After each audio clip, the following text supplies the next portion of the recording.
Another day and another devil that may or may not commence a cry. Devil May Cry at times almost feels like the opposite of Devil May Cry 1, which, in my opinion, isn't as perfect as many people lauded it as. It's almost impossible to navigate any DMC-related information without at least one comment from someone making the joke that either the second game never existed or that it's just the worst game to ever exist. I won't lie, I was not only insanely curious to see what causes something to be so hated, but I was also quite skeptical. There's something about games by Japanese creators that sends Westerners into this weird frenzy where they become these unhinged maniacs only ready to deal with absolutes.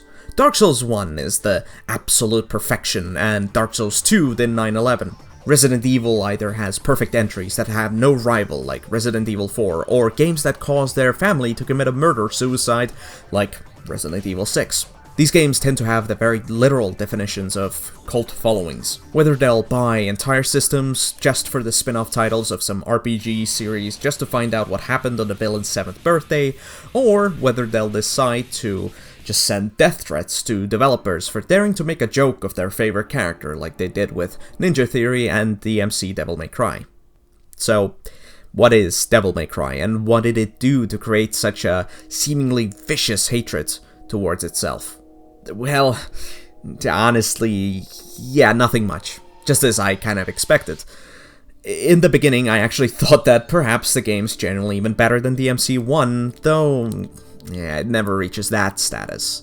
Instead, Devil May Cry 2's cardinal sin is being pretty dull and badly thought out.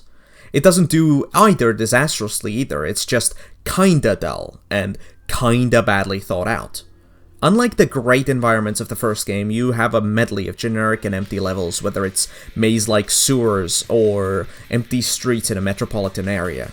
Unlike the memorable bosses of DMC1, partly due to the aggressive recycling of each of them, DMC2 elects to have some of the most spineless and random set of bosses I've ever seen.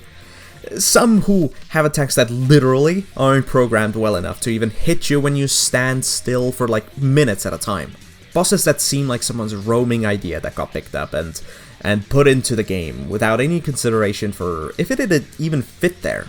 The level design is also generally quite empty and dull, with puzzles that just aren't well designed, leading you to likely look up solutions since the developers obviously haven't heard of the term playtesting and quality assurance. But I said it's almost the opposite of Devil May Cry 1, and that game is not perfect, so does DMC2 improve on anything? Yes. Yes, it does.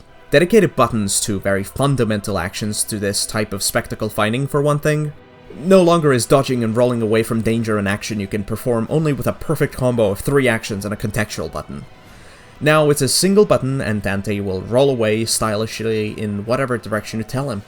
Also, shooting is now just a single button, so you won't need to aim first, making shooting more convenient. DMC1 made those dumb decisions not due to constraints, but instead some weird desires since it literally barely used any buttons normally, so the combos were never necessary.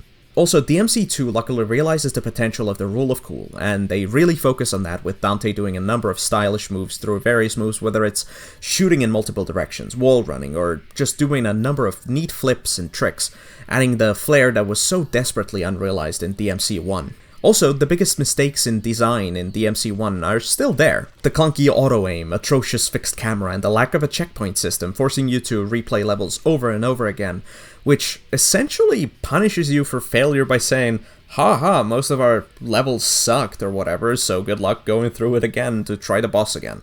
DMC1 was very proud of punishing you by forcing you to play the game more, which is quite indicative of the nuisance it would become.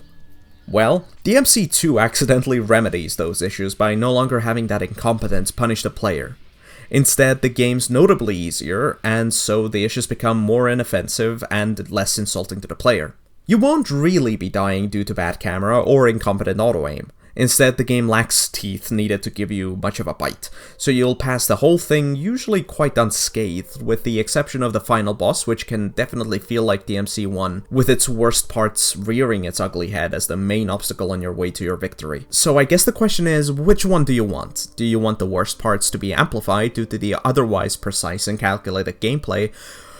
Or do you want them to be less noticeable thanks to the easier difficulty that can leave you less invested in the moment-to-moment gameplay?